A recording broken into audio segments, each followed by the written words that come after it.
Vamos a ver hoy lo que es la parte 8 de este curso profético, y pues se trata de la Iglesia Apostólica y de lo que les prometí en esta segunda parte, en esta segunda exposición de este curso profético, que íbamos a ver todo lo referente a los profetas, pero también íbamos a ver los ministerios, los demás ministerios. Recordemos, hay 5 ministerios, ¿cierto? Cuando el Señor ascendió en una nube, constituyó a unos apóstoles, a otros profetas, a otros pastores, a otros evangelistas y a otros maestros.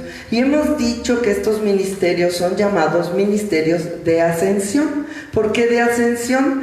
Porque el Señor los constituyó cuando ascendió a sentarse a la diestra del Padre. El Señor dijo: no los voy a dejar solos, voy a mandar al Consolador, pero también constituyó 5 ministerios que son para proteger a la iglesia, para edificar a la iglesia, para que la iglesia crezca, para que no nos quedemos sin esos dones espirituales, porque el Señor fue apóstol, profeta, pastor, evangelista y maestro. Entonces, ni modo que se fuera y nos dejara aquí, nos mandara a la guerra sin fusil y al ruedo sin capote. Entonces el Señor dio dones a los hombres, ¿cierto? Y nosotros hemos recibido esos dones, y estos ministerios son muy importantes. ¿Por qué? Porque tienen un mayor nivel de autoridad. ¿Recuerdan? Que lo que tenían en el Antiguo Testamento. ¿Por qué? Porque todo lo que ganó el Señor Jesucristo en la cruz lo puso en esos ministerios. ¡Oh, qué tremendo! Eso es tremendo, chicos, tremendo.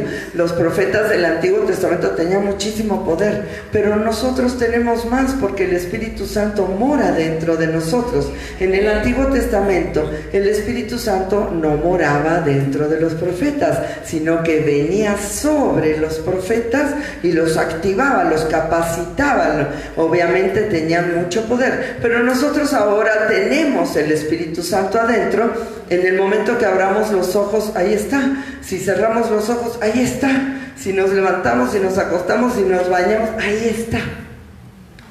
Nunca se sale.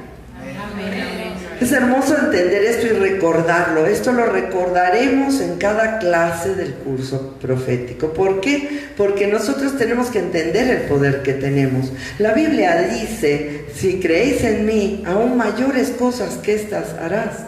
¿Por qué? Porque yo voy al Padre, y todo lo que pidierais al Padre en mi nombre, lo haré, para que el Padre sea glorificado en el Hijo. Si algo pidierais en mi nombre, yo lo haré, dice el Señor, y Él no miente. Entonces tenemos que aprender a caminar en ese poder, tenemos que aprender a caminar en esa activación que Dios nos dio, porque si no nos quedamos siempre como cristianos normales, o cristianos calientabancas, o cristianos oidores de la palabra, pero no hacedores de ella. Y la Biblia dice en Santiago que no seamos oidores de la palabra, tenemos que ser hacedores de la palabra, ¿ok? Esto es hermoso, chicos, porque la introducción que yo quiero darles a este estudio es que hay muchas iglesias que no consideran que el ministerio profético es actual, ni tampoco el ministerio apostólico.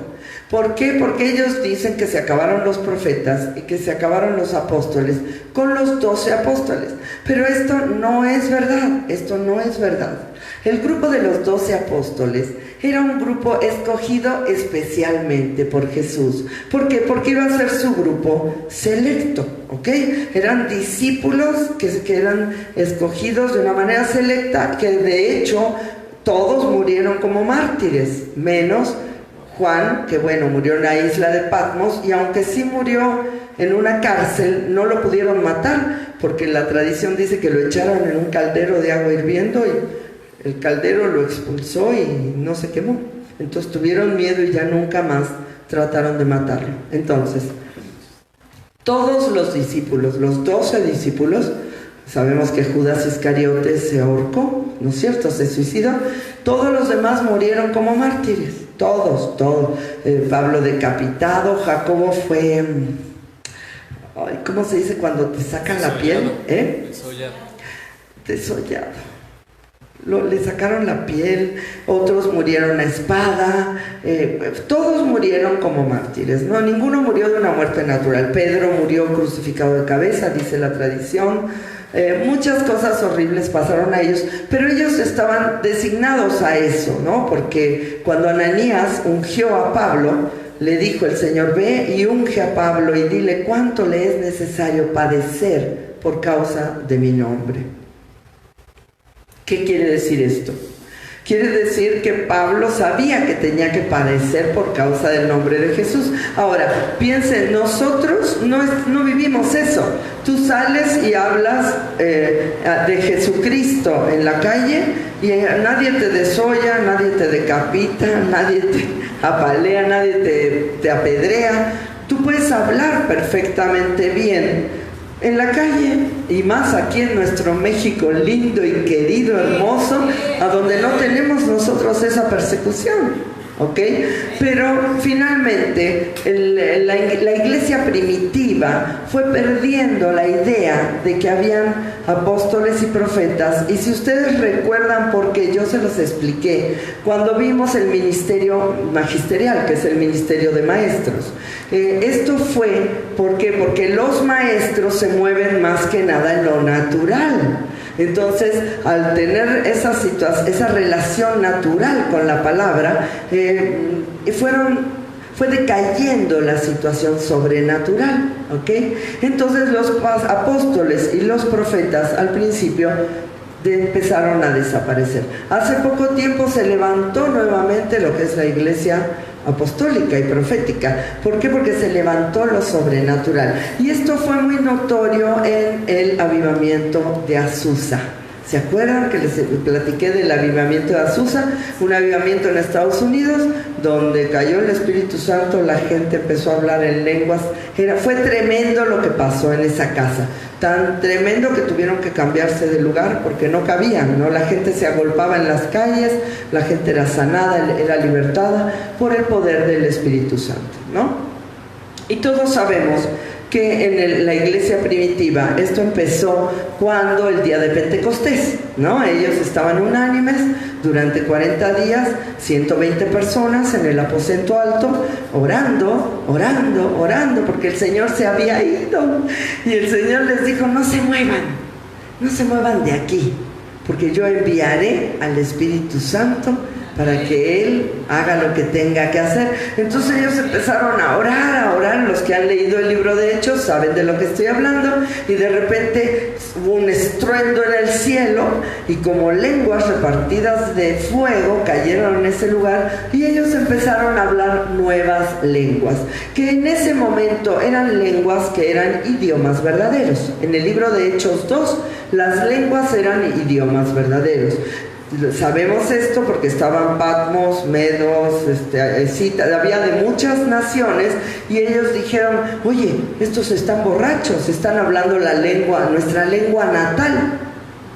Pero Pedro se levantó, le dijo: no, mi hermano, estos no están ebrios, sino que empieza a testificarles, ¿no? Jesús nació, murió, resucitó, y ustedes lo mataron. Y dicen: ¿qué haremos, varones hermanos? ¿Qué haremos? Entonces se bautizaron en el nombre del Señor y fueron agregados en ese momento 3,000 personas al cuerpo de Cristo. ¡Wow! El Pedro que había negado a Jesús, el Pedro que había dicho: no te conozco, que había llorado tremendamente porque había negado a Jesús, cuando fue lleno del Espíritu Santo, en el primer discurso ganó 3,000 y en el segundo 5,000. Yo les había dicho 2,000 y 3,000 porque me había confundido. En el primero ganó 3,000 y en el segundo 5,000. 8,000 personas ganó en unos días Pedro, ¿verdad? Ese sí que era un evangelista en serio, ¿verdad? Pero fíjense, aquí empieza nuestra exposición, ¿no? Hay 4 características para una iglesia apostólica, Ajá. Entonces, la Iglesia Apostólica es vigente. La Iglesia Apostólica está... ¿Por qué sabemos que está vigente? Porque Él subió y dio dones a los hombres y constituyó a unos apóstoles, a otros profetas, ¿no? Entonces quiere decir que esto, lo vamos a ver más adelante, es para la edificación de la iglesia. Mientras esté la iglesia, y yo soy iglesia, no sé si tú eres iglesia, mientras esté la iglesia, claro, tiene que existir los 5 ministerios. Entonces esas iglesias que cancelaron el ministerio apostólico y cancelaron el ministerio profético están bajo una trampa del enemigo para no poder moverse en lo sobrenatural. Esto no sucede así en la montaña más alta. En la montaña más alta nosotros conocemos la letra, conocemos el logos, conocemos la instrucción, tenemos tremendos maestros, pero también tenemos profetas que nos movemos en lo sobrenatural, ¿verdad? Así que es una iglesia completa. Estamos bajo la autoridad del profeta Brenes, que es en mi cabeza, y también el profeta Brenes está bajo la autoridad del apóstol Umaña, que un tremendo hombre, un varón precioso, lo conocimos ahora que fuimos a Costa Rica, un hombre sencillo, precioso, ¿ok? Igual el profeta Brenes, ¿ok? Hola, profeta, ¿ok? Entonces, es hermoso saber que estamos completos, que tenemos una cobertura completa y que aquí nos estamos moviendo en esos 5 ministerios. Ahora vamos a ver lo que dicen estos versículos, porque hay 4 características para una iglesia apostólica, y esta es una iglesia apostólica y profética, ¿ok? Así que los que recibieron su palabra fueron bautizados y se añadieron aquel día como 3,000 personas. ¡Wow! ¡Qué tremendo, hermano! No, yo nomás de pensar eso, imagínate, tuvieron que bautizar a 3,000. Ahora sí que se les ensució el Jordán, porque imagínate bautizar a 3,000 personas en un día. ¡Qué tremendo! Y perseveraban en la doctrina de los apóstoles, en la comunión unos con otros, en el partimiento del pan y en oraciones. Y son 4 características que la Biblia nos muestra como el fundamento de una iglesia apostólica. Vamos a ver la primera. Doctrina apostólica, o sea, ellos perseveraban en la doctrina de los apóstoles, ¿ok? Pone el fundamento de acuerdo con la doctrina que estableció el Señor Jesucristo, la cual tiene mucho que ver con el reino, escuchen esto, con el reino, ahorita vamos a hablar de esto, y su establecimiento en la tierra. Ok, los primeros apóstoles, que fue el grupo selecto, ¿se acuerdan? Que yo les hablé del grupo el equipo, ¿no? Ese fue el equipo de Jesús, fueron los que escribieron la Biblia, algunos de ellos, y fueron los que fueron el grupo principal a los cuales se les dio la palabra de Dios. A nosotros no podemos, si yo fuera apóstol, yo no puedo escribir la palabra, ¿me entienden? Tenemos que entender las diferencias, porque ellos fueron llamados, Jesús fue llamado por el Padre. Ahorita vamos a ver que apóstol significa enviado, alguien que ha sido llamado para ser enviado. Jesús fue llamado por el Padre, ¿cierto? Todos lo sabemos, el Padre me ha enviado, decía el Señor Jesús. Los apóstoles, el grupo selecto, fue llamado por Jesucristo. Ajá. Pero los demás apóstoles o los profetas que hay en el tiempo de ahora han sido llamados por el Espíritu Santo.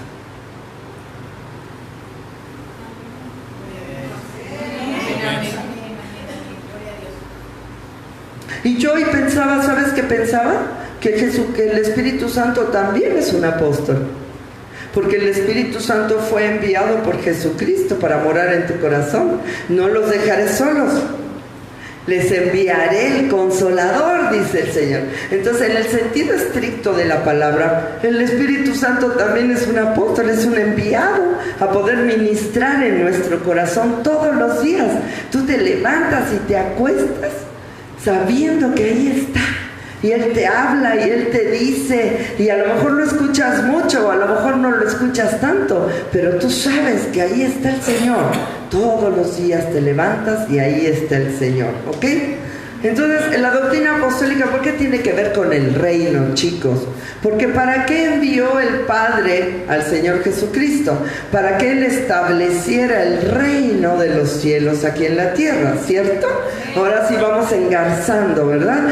Y la Biblia dice que si tú no echas fuera demonios, no se puede establecer el reino de los cielos. Por eso nosotros damos tanta importancia en la montaña más alta a echar fuera demonios. ¿Por qué, mi querido? Porque si tú no echas demonios, si yo no echo demonios de mi vida, no se puede establecer el reino de los cielos. Yo puedo tener al Espíritu Santo, yo puedo ser salva, yo puedo ser hija de Dios, pero si yo no aprendo a sacar esa operación de demonios de mi vida, el Espíritu Santo no se va a establecer con la gloria, con la autoridad, con la victoria, con la bendición, con la prosperidad, con tantas cosas que nosotros conocemos, ¿ok?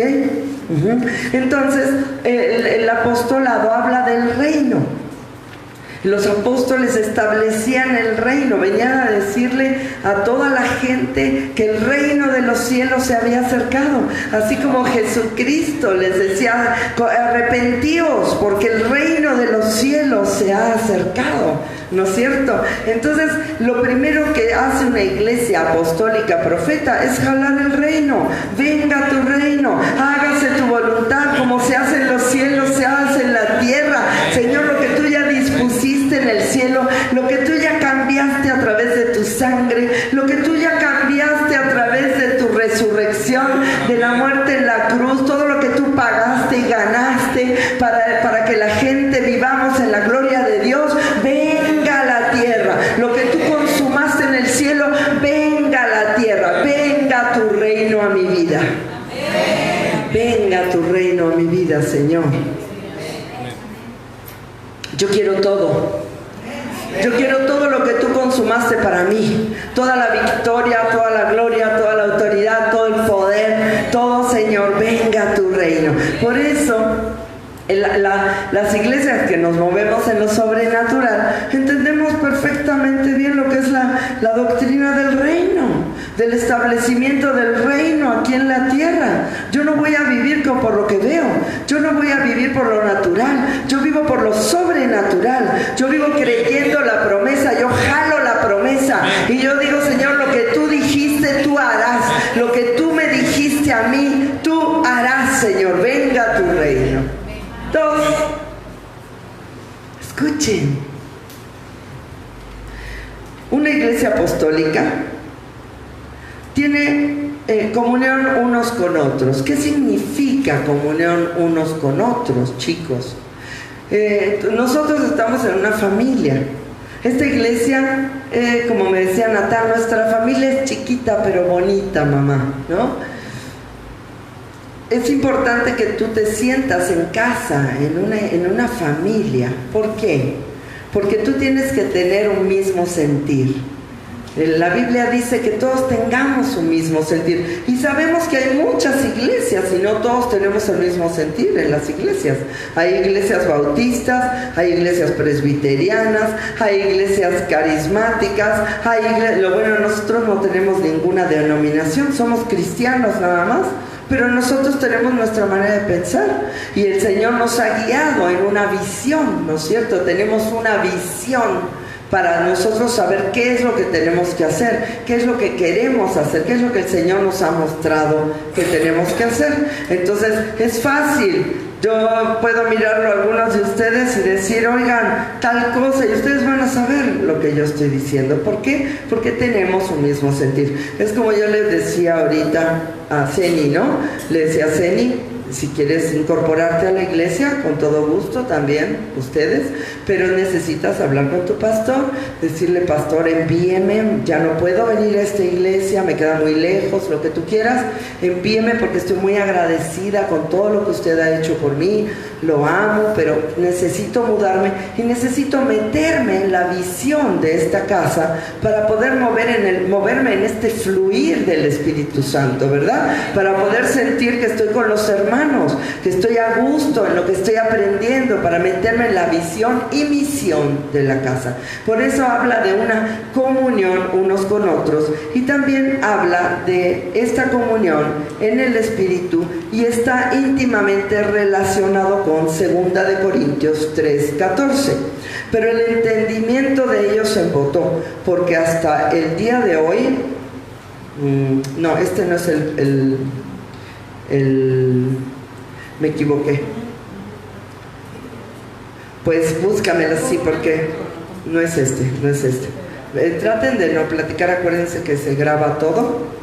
No es este, ¿sabes cuál es? En el que dice: no os unáis en yugo desigual con los incrédulos, porque ¿qué comunión tiene la luz con las tinieblas? Debe ser 1 de Corintios. ¿Qué comunión tiene la luz con las tinieblas? ¿Y qué concordia Cristo con Belial? Y muchas personas piensan que son cristianos y pueden andar todo el tiempo con incrédulos, y pueden andar con personas que no tienen su misma manera de pensar. Pero esto no es padre, porque esto te contamina. Tú tienes que salir, tienes que trabajar, tienes que estudiar, tienes que estar con incrédulos. Sí, tenemos que estar con incrédulos. La Biblia dice: no te pido que los quites del mundo, pero te pido que los guardes del mal. Y es muy importante que el cristiano entienda que su comunión tiene que ser con cristianos. De nuevo, tú puedes estar trabajando feliz de la vida. Es ese versículo, ya no lo busques, es ese, ahorita lo cambiamos, ¿ok? Entonces tú puedes estar feliz de la vida trabajando. Por ejemplo, el señor Juan Carlos es comerciante, tiene que trabajar toda la semana, pero ¿dónde va a buscar la pachanga? ¿Dónde va a buscar ir a comer a algún lugar o sentarse a platicar? Pues tiene que hacerlo con creyentes. ¿Por qué? Porque vamos a tener el mismo espíritu. Hay una comunión en el espíritu, ¿cierto? Ajá. Y dicen algunos: ay, pues ¿cómo? ¿Y qué hago con mis amigos los incrédulos? Bueno, tus amigos los incrédulos los amamos, los honramos, los respetamos, pero te contaminan tremendamente. Tus amiguitos los incrédulos dicen groserías, tus amiguitos los incrédulos hablan de cuestiones sexuales, tus amiguitos los incrédulos hablan en doble sentido y contaminan tu corazón. Entonces es importante que tú busques esa comunión en la iglesia, ¿no? Porque ellos hablaban, dice, se convirtieron 3,000 y perseveraban en esto, inmediatamente agarraron la onda. Dijeron: wow, el Espíritu Santo me muestra que ahora mi comunión tiene que ser con mis hermanos en Cristo. ¿Ok?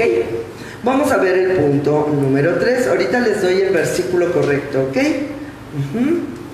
Deuteronomio 7, 3 y 4. Sí es el que les dije, pero les tengo que dar la cita. Creo que es 1 de Corintios.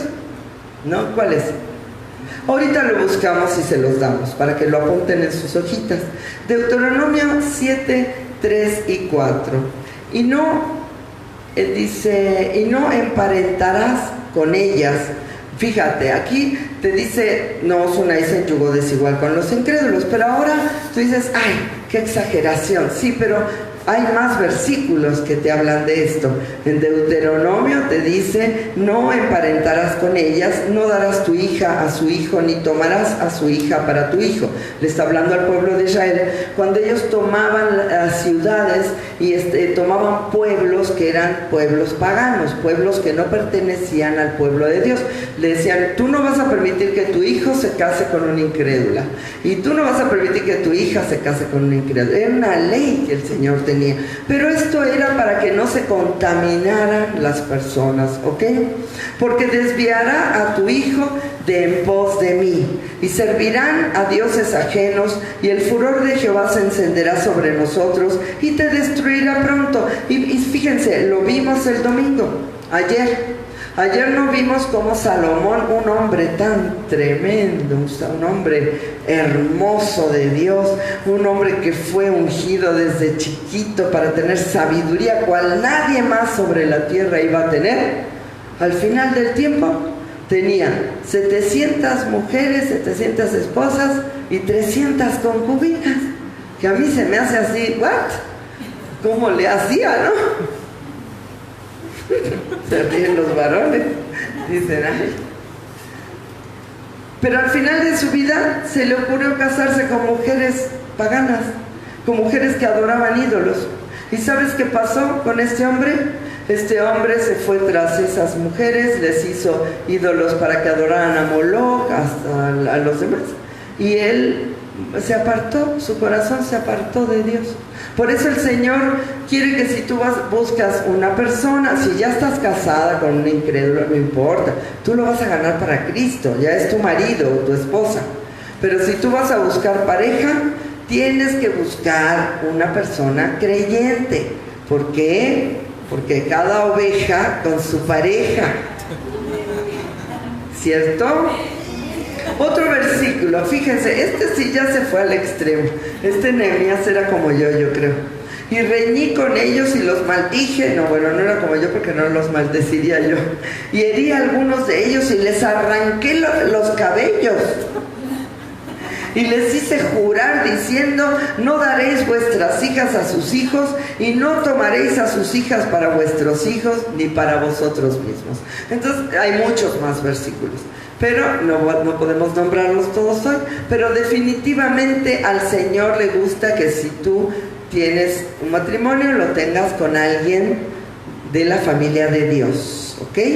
Tampoco un incrédulo sería muy feliz con una creyente. No estoy hablando de matrimonios de hace años, estoy hablando de que ahorita escojan. No iba a sufrir solamente el chavo, iba a sufrir también la chava. La chava tiene otros intereses, quiere otras cosas, quiere educar a sus hijos conforme a otros ídolos o no, otras situaciones, y tú lo que quieres es educarlo conforme a la palabra de Dios. Ok. El número 3, el partimiento del pan. En esto también perseveraban en el partimiento del pan. Aquí yo pienso en lo personal que habla de la cena del Señor. Hace mucho que no tomamos la cena del Señor, la vamos a hacer, a ver si este domingo lo hacemos, ¿ok? Necesitamos nosotros, para recordar la muerte y la resurrección del Señor, tomar el pan y el jugo de uva. Nosotros tomamos jugo de uva porque no tomamos, ¿verdad? ¿O hay aquí algún borrachito? Ok, entonces es importante que nosotros perseveremos en ese partimiento de pan, pero también nos habla de otra cosa, nos habla de la intimidad que el Señor quiere tener con nosotros y que nosotros tengamos con el pueblo. Si tú te fijas, todas las celebraciones, todas las cosas, todas las pachangas son con comida. ¿Dónde has visto que te inviten a una boda y te den un vaso de agua y ya, no? Como que dices, no, esto no está bien, ¿no? Y si te dan poca comida, peor los criticas. Te tienen que dar de comer bien, ¿cierto? Entonces hay una intimidad, hay una comunión. Hay muchas familias se están deshaciendo porque come uno a las 4, el otro a las 3, el otro a las 2, y no hay lo que había antes. Yo me acuerdo que a la hora de la comida mi mamá decía: niñas, a comer, y nos sentábamos todos a comer en la mesa. Papá venía de trabajar, nos sentábamos y era el momento donde platicábamos, nos reíamos, nos conocíamos más unos a otros, teníamos una comunión, ¿no?, en el espíritu. Por eso el partimiento del pan para mí habla de esa familiaridad, de esa alegría de sentarnos a comer juntos, de ser familia. Este domingo nos quedamos porque íbamos a recibir al banquetero de la boda. Pusimos una mesa, pedimos pizzas, que por cierto estaban buenísimas las pizzas, todavía no las dijeron, pero estaban increíbles. Y nos sentamos a cotorrear, estuvimos ahí 2 horas en la pachanga, no nos queríamos ni levantar, ¿no? Que uno contaba una cosa, otro contaba otra. Entonces, esto es lo que vamos a hacer siempre en la familia de Dios, tener el partimiento del pan. Acuérdense de los discípulos de Emaús, como no escuchaban, no entendían que era Dios, ¿no? Habló Jesús y ellos seguían, pero cuando llegaron y Él partió el pan, ellos, los ojitos se les abrieron Y al abrirse los ojitos, supieron que era Jesús. Recordaron la intimidad que tenían con Jesús cuando partían el pan en la mesa, ¿no? El Señor tan hermoso, bello, bello, bello nuestro Dios, ¿cierto? He aquí, yo estoy a la puerta y llamo, es el versículo que ahorita le compartía a don Juan Carlos, ¿no? He aquí, yo estoy a la puerta y llamo. Si alguno oye mi voz y abre la puerta, yo entraré a él y cenaré con él y él conmigo. Por eso cuando tú recibes a Cristo, habla de una intimidad con el Señor.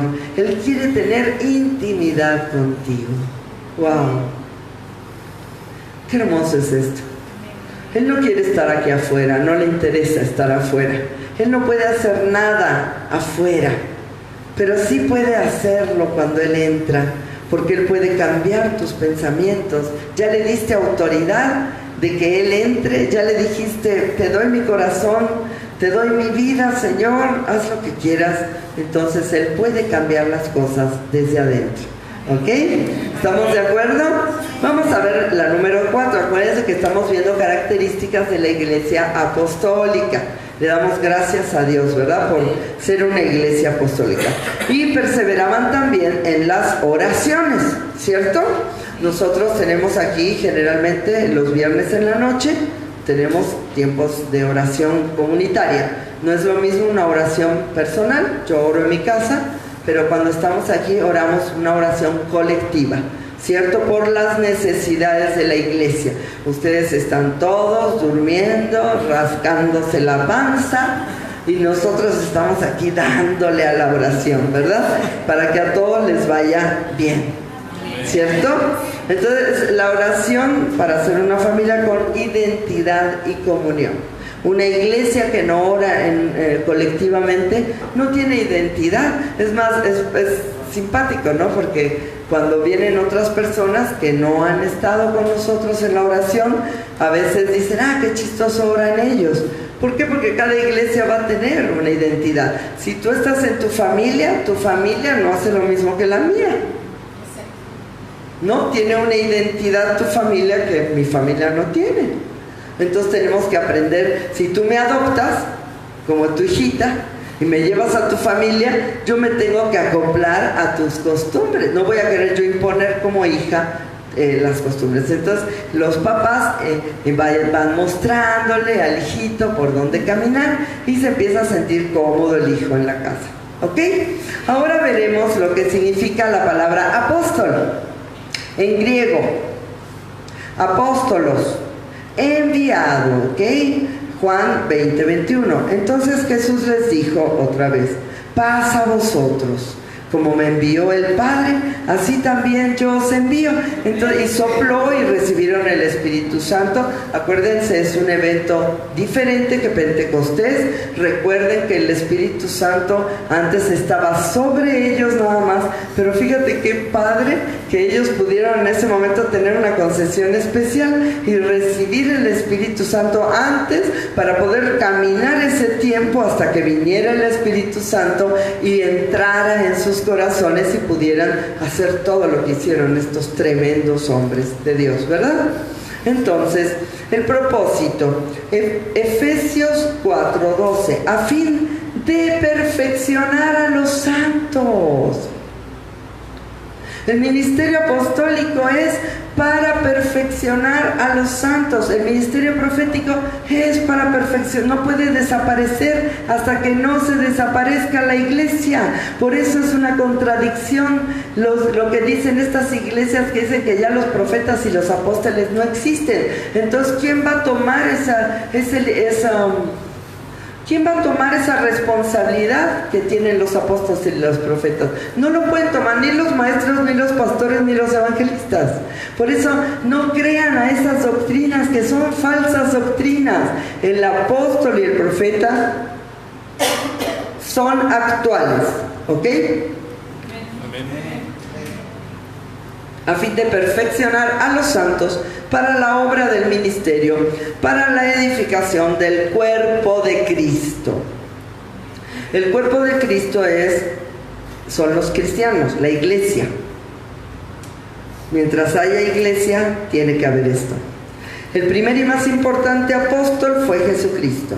Él a su vez envió al grupo de los 12. Después vemos que ellos mismos enviaron a otros y así sucesivamente, ¿ok?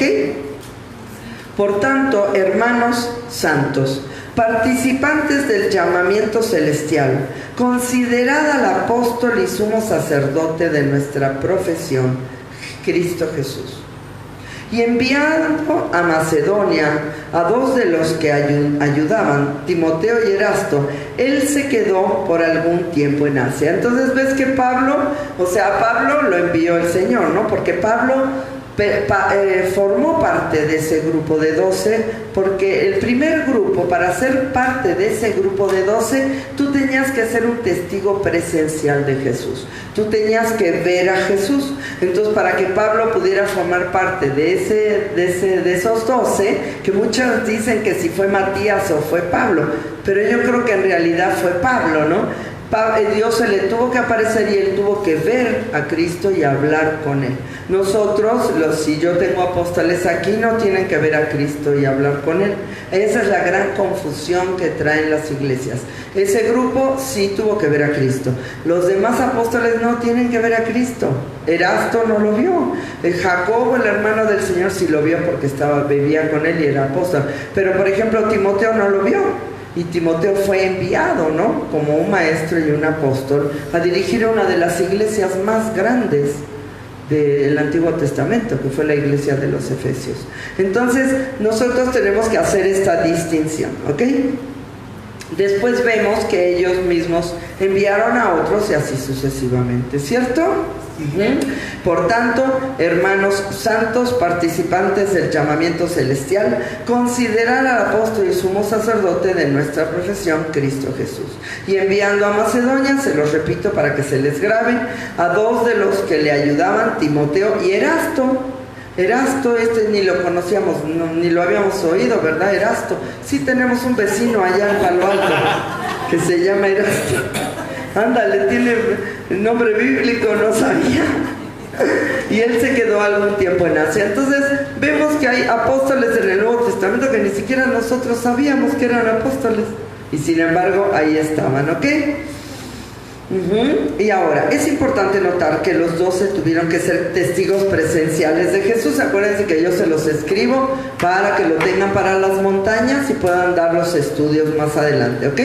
Sin embargo, hay muchos apóstoles posteriores que fueron designados y enviados por el Espíritu Santo para la obra, aunque fueron constituidos por el mismo Señor Jesús cuando ascendió, ¿ok?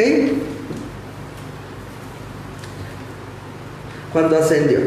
Efesios, ya lo vimos, este versículo. Él mismo constituyó a unos apóstoles, a otros profetas, a otros evangelistas, a otros pastores y maestros. Ok, también sabemos que Pablo, Bernabé y Jacobo, el hermano del Señor, fueron apóstoles. Características de un verdadero apóstol. Hoy, vamos a ver quiénes son los apóstoles de hoy. Milagros, prodigios y señales. Los apóstoles, el grupo selecto, hombre, la gente pasaba y la sombra de Pedro sanaba. Llevaban trapos que tenía Pedro y los llevaban a los enfermos y sanaban. Por eso muchos ahora agarran trapos de los apóstoles y los llevan. Pero hay que ser cuidadosos porque hay muchas mafufadas con respecto a esto, ¿no? Hay mucha fanfarroneada y muchos trucos de cámara y mentiras. Por eso hay que ser cuidadosos en considerar a alguien como un apóstol. Pero sí, también sabemos que hay mucha gente que aún enfrente de las cámaras se han alargado las piernas. Hay cosas tremendas que han sucedido. Entonces, un apóstol tiene que hacer milagros, prodigios y señales, ¿ok? B. Visión hacia afuera. ¿Qué quiere decir visión hacia afuera? Así como él fue enviado, él tiene que tener el propósito de enviar. Hay muchas iglesias que quieren tener a sus hijitos ahí metidos toda la vida y ya andan casi con el bastoncito. Ay, sí, algún día me vas a enviar, pastor. Sí, y conocemos de esas iglesias, ¿no? Gente que tiene 30, 35 años en Cristo y los pastores no los envían, no los quieren soltar. No, mi hermano, esto no es así. Tú tienes un ministerio, si Dios quiere que lo desarrolles aquí, qué padre. Si quiere que lo desarrolles afuera, nos mostrará y te enviaremos, ¿verdad? Ok, entonces, C.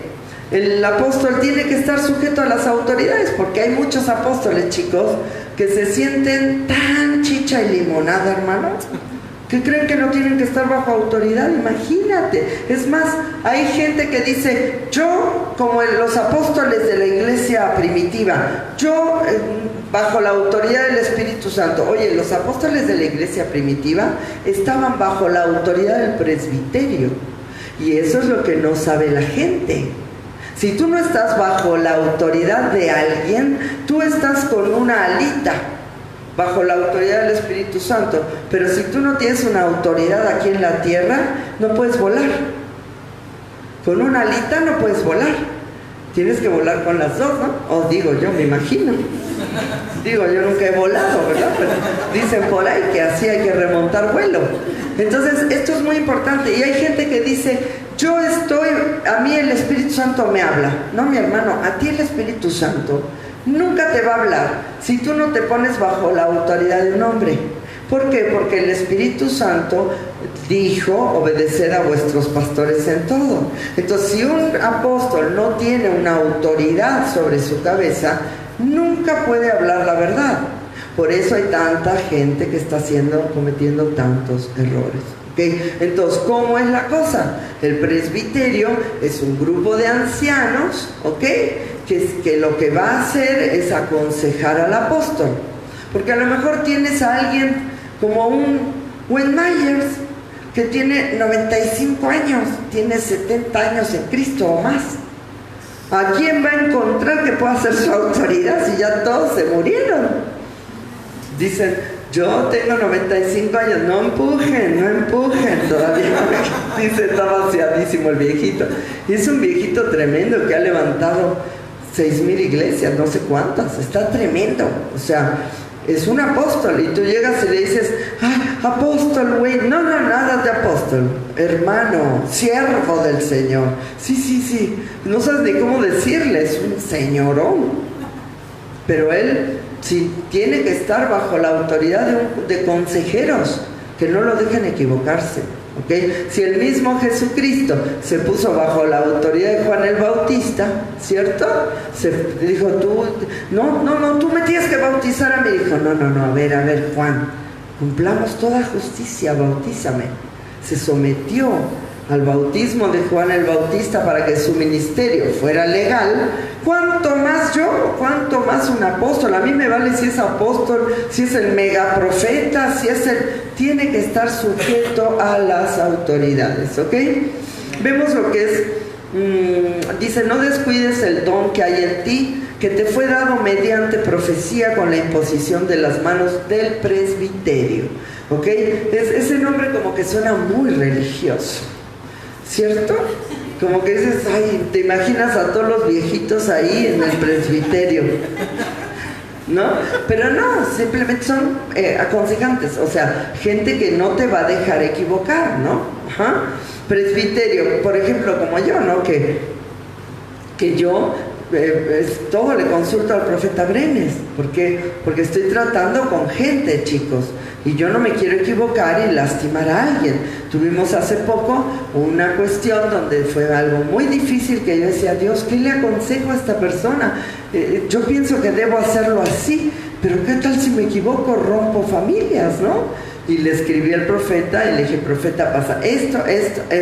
Y me encantó porque me contestó lo que yo sabía que tenía que hacer. Y le dije, ay, gracias, profeta, ya mi corazón se queda tranquilo, estoy de acuerdo contigo, así lo vamos a hacer. Entonces yo pude llegar con la persona y decirle, ¿sabes qué? Tú creo que tienes que hacer esto y esto, pero igual tú consúltalo con el Señor. Pero fue claro, ¿no? La instrucción que recibimos. Y a esa persona también le dio gozo en su corazón el saber que tenía que hacer eso. Entonces todo esto es algo que tú vas a ir aprendiendo para no andar ahí por ahí. No, es que yo soy cristiano, pero no, pues ni me congrego, ni tengo autoridad sobre mi cabeza. No, mi hermano, no hagas eso, porque nunca vas a prosperar. Y menos vas a poder ser un discípulo establecido en el Señor, ¿ok? Entonces, dice presbiterio, conjunto de ancianos de la iglesia. No son ancianos de ancianos de viejitos, sino ancianos en la fe, que sepan lo que están diciendo, que conozcan la palabra. Puede ser un joven y ser un anciano en la iglesia, ¿ok? Ajá. Quienes toman determinadas decisiones con el fin de aconsejar y encaminar. Entonces a mí me vale si el apóstol tiene 40, 50 años en Cristo. Él tiene que estar bajo la sujeción de un grupo de ancianos de la iglesia que no lo dejen equivocarse, ¿ok? Una vez le dijeron a un pastor que tenía muchísimo tiempo en Cristo y le dijeron, oye, pero es que tu pastor se murió hace 20 años. Tú tienes que estar bajo un pastor. Le dijo, es que yo no encuentro debajo de quién. Le dijo, bueno, entonces déjanos formar a nosotros un conjunto de consejeros para que podamos decirte si está bien. Ah, no, porque entonces tendría que hacer lo que ustedes quieren. Ah, pues de eso se trata, de que hagas lo que Dios quiere, no lo que tú quieras. Entonces ahí tú ves un corazón pervertido, ¿no? Un corazón equivocado. El apóstol tiene un corazón de padre para plantar, y es un padre con minúscula, porque el único que es padre con mayúscula es nuestro Padre Celestial, ¿ok? Y adoptar iglesias. El apóstol le encanta ir, enviar y que abran iglesias y establecerlas en la doctrina, y lo llaman y le dicen, oye, necesitamos que nos des un curso de esto, un curso del otro, ¿no? Para poder establecer a las iglesias en la doctrina. Y por último, ha madurado para moverse en 3 o 4 ministerios. Ajá. Entonces, el apóstol, el que es apóstol, aprende a moverse en 3 o 4 ministerios claramente. Lo puede hacer, aprende también a moverse en dones que no son dones que él tenga como establecidos, pero el Señor lo puede usar en cualquier don. El apóstol tiene que ser el papá de la iglesia, ¿no? Así lo vemos. Y también, por eso hay muchos pastores que no quieren tener la conexión con el apóstol. Y por eso a veces cuando tú vas a dar un curso profético a algún lugar, te sacan porque piensan, híjole, esta es un apóstol, ¿no? Y me va a agarrar a la iglesia. Tiene la paternidad suficiente para cambiar a la iglesia. Entonces esto tiene que ser un designio de parte de Dios, que el Señor te envíe, que el Señor te establezca, que el Señor haga las cosas como tiene que hacerlas. Yo creo que es padre entender la diferencia entre un apóstol. Si ustedes vimos el maestro hace unas semanas, completamente diferente el maestro. El maestro tiene otra misión, tiene otros dones, otra situación. El profeta, otra cosa completamente diferente. Sin embargo, el apóstol, esto es lo que, en donde se mueve y donde se mueve una iglesia apostólica. ¿Ok? Esto fue informativo, espero que les haya gustado, para que tengan la diferencia en sus corazones de qué es un ministerio y qué es otro ministerio. ¿Ok? ¿Qué les parece si adoramos al Señor? Sí.